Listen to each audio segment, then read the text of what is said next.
All right, inflation, shall we? Inflation. We have Donald Trump. He gave an interesting interview here with Maria Bartiromo. He is saying that the Iran war is closer than ever. And guys, let's just run it concurrent with him talking about inflation. So let's take a listen to these two clips. I had to divert because if I didn't do that right now, you would have Iran with a nuclear weapon. And if they had a nuclear weapon, you would be calling everybody over there, sir. And you don't want to do that. Well, you keep saying was. Is this war over? I think it's close to over. Yeah, I view it as very close to over. You know what? If I pulled up stakes right now, it would take them years to rebuild that country. And we're not finished. We'll see what happens. I think they want to make a deal very badly. Is that going to be enough to offset the increase in gasoline prices? It will be, because gasoline's coming down very soon and very big. So you think gas prices will be lower before the midterm elections? I think they'll be much lower before midterm, much lower. Yes, okay. Now that's on the assumption that we stop a country that cannot have a nuclear weapon from. If you give Iran a nuclear weapon, you want to see bad stock markets. You won't have a country. The world will be blown up. You can't do it. You cannot do it. So on the assumption we have that settled, hopefully long before that and maybe almost immediately, could be very soon, on the assumption that we have it solved by them. Yeah, I don't think so. So it's, what's today's date? It's April. All right. So the midterms are in months. What we know from right now is that the amount of oil backlog and just shock generally to production is a minimum of a few months before things can somewhat resume to normal. That's if things end today. All right, so not some in the future and all of that. So we have a major cut from OPEC. Let's put, Can we just pause, because while that was happening, I went and pulled up what Donald Trump actually told Maria Bartiromo herself 2 days ago on Sunday Morning Futures. She asked him the exact same question. Do you believe the price of oil and gas will be lower before the midterm elections? This was Donald Trump's answer. I hope so. I think so. It could be, or the same, or maybe a little bit higher, but it should be around the same. I think this won't be that much longer. He's saying in an interview with the exact same person to the exact same question, maybe actually it'll be higher. And then 2 days later, he's like, no, it'll be much lower. It's coming down soon. Right, and let's put on the screen just to give everybody an idea. We still remain above $4 a gallon here nationally. And in some ways the national price isn't really reflective. If we take the major population centers, so let's take what's the biggest population in the country? California. They're paying well above $5 a gallon. Next is what? Texas, right? So they're paying under $4 a gallon. Florida just over $4 a gallon. New York State just over $4 a gallon. Pennsylvania just over $4 a gallon. If you actually look at the most populous states in the country, it's actually higher in most cases, except for Texas, where all the refineries are from what the national average is. And, even the Pacific Northwest is just getting absolutely hammered. But also, the entire corridor, from everything I'm seeing, is well over $4 a gallon on top of Florida. And so, yeah, maybe more rural states or, North Dakota or Nebraska are lower, but the vast majority of people are paying well into $4 a gallon, which is, at this point, I saw a gas analyst say that they have spent tens of billions more on gas than if this war had never happened.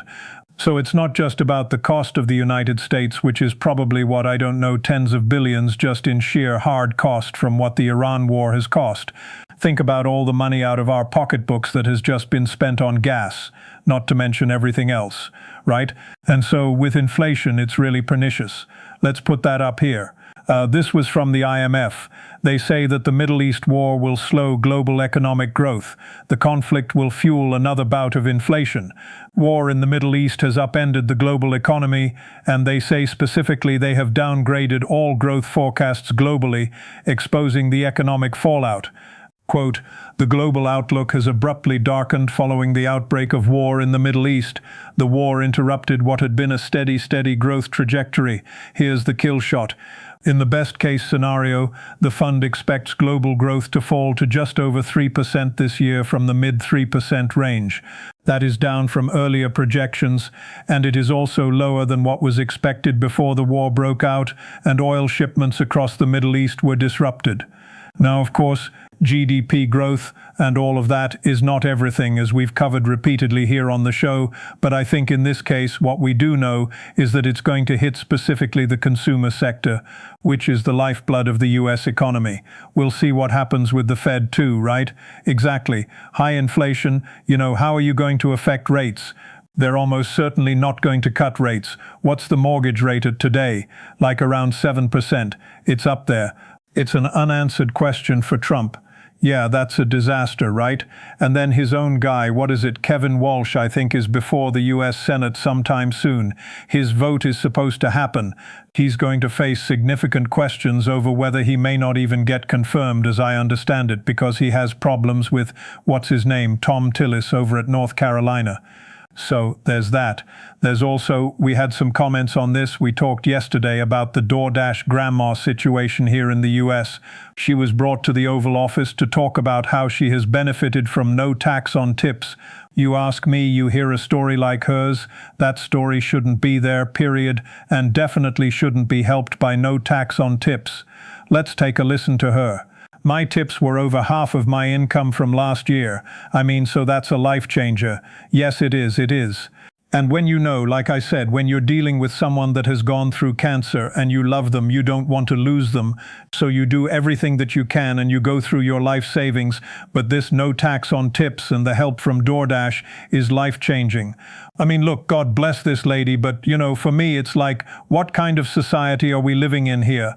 A woman delivering DoorDash talking about her husband's cancer treatment and draining her life savings. This is sick, right? Well, and Trump was just positively gleeful about the entire thing. And this is, he's supposed to be a shock to the system. That's why he pitched himself to the American people. And here he's doing essentially a DoorDash commercial because she's covered with the DoorDash logo, and God bless her, she is amazing. I love her. Yeah, she's not complaining. I know, exactly. So, and she was a good sport, but the bigger picture, you're like, come on, man, this shouldn't even exist. DoorDash grandma should not be a phrase we're even saying, right?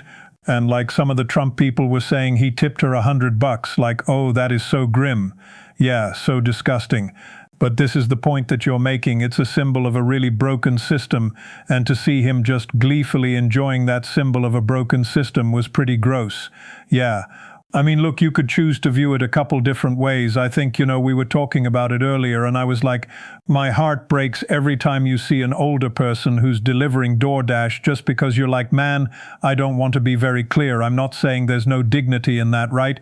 If you need money and you're working, I've got all the respect in the world, but I'm saying, what kind of a system is it where people who are of retiring age have to do it to pay for their husband's health care for cancer treatment? That's where I have a real problem. And with Trump, they're talking about no tax on tips, okay? Look, I'm not going to begrudge anybody for saving money on their tips, which I believe is around the maximum amount that a lot of these workers get. I think that's great. However, what do we also know is that, healthcare premiums have been rising sharply, especially under plans like Obamacare, and even generally for most people, especially if you're not W-2 and you're 1099, and you have to have some semblance of healthcare outside the system, and you're dealing with a higher deductible. I remember they were talking about giving out a few $1,000s per baby.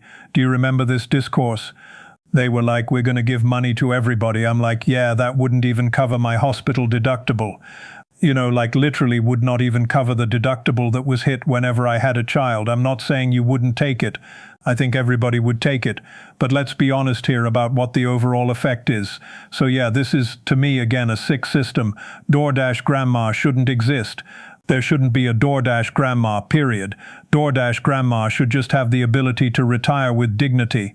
We know this from, I know a lot of people, I talk a lot of trash on boomers and on property tax, etc.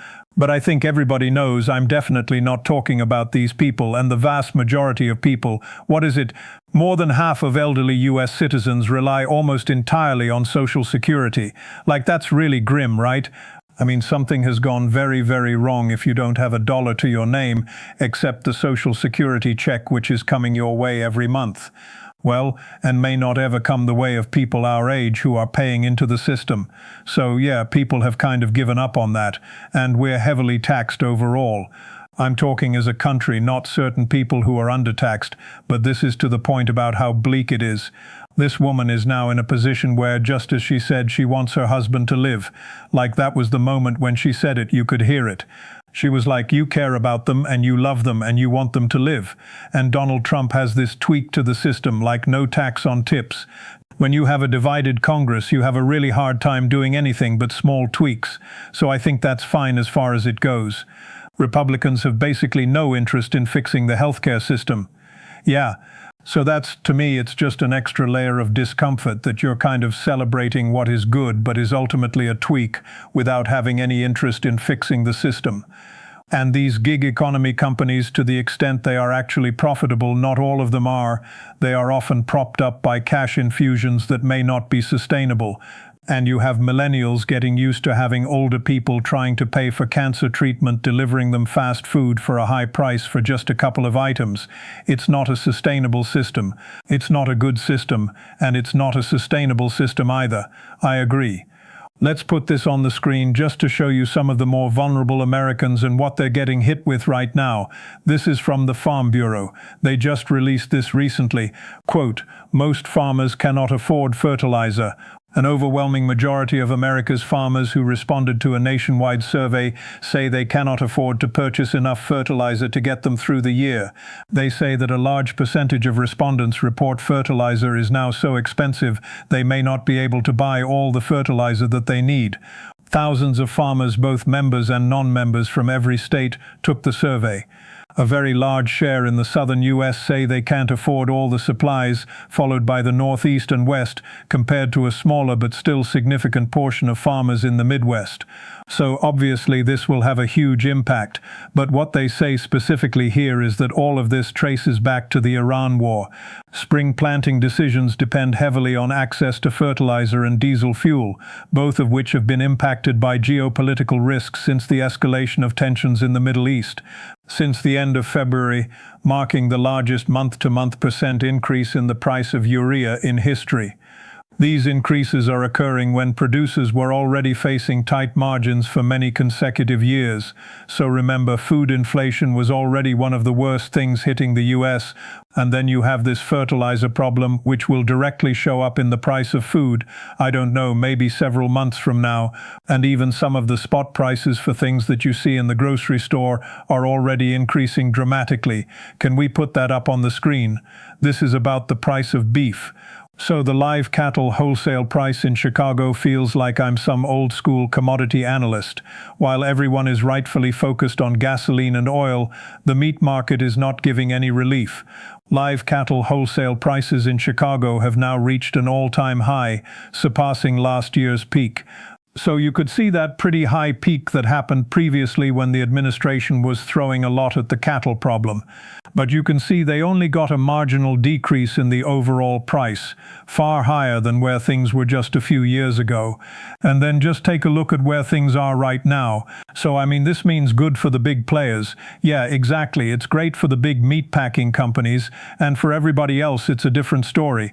But if you just take a look at this, the vast majority of food at home inflation is apparently now running around a few % year over year, while wages are lower than that. So there you go. Food is wiping that out. I saw another chart yesterday, I don't think we have it, which was just about cumulative inflation over the past few years. It's over 20%. I mean, that is a huge overall increase in a short period of time. That's why people talk about sticker shock. And the thing is, I've always felt this about sticker shock. You don't absorb it month to month. Like I told that story about going to McDonald's and getting a medium fry, and it was way more expensive than I expected. I was like, wait, what? Because this is not something I buy often, so in my head it's still really cheap. I'm like, what is going on? But yes, I did use the app for all the people who complain about that. Yeah, because one time I paid a lot and then people were furious saying you have to use the app. I'm like, okay, I'll use the app. Now I get constant notifications about deals and free items, and I still end up paying more than I expect. I'm like, what is going on here? But I feel like that's what most people remember.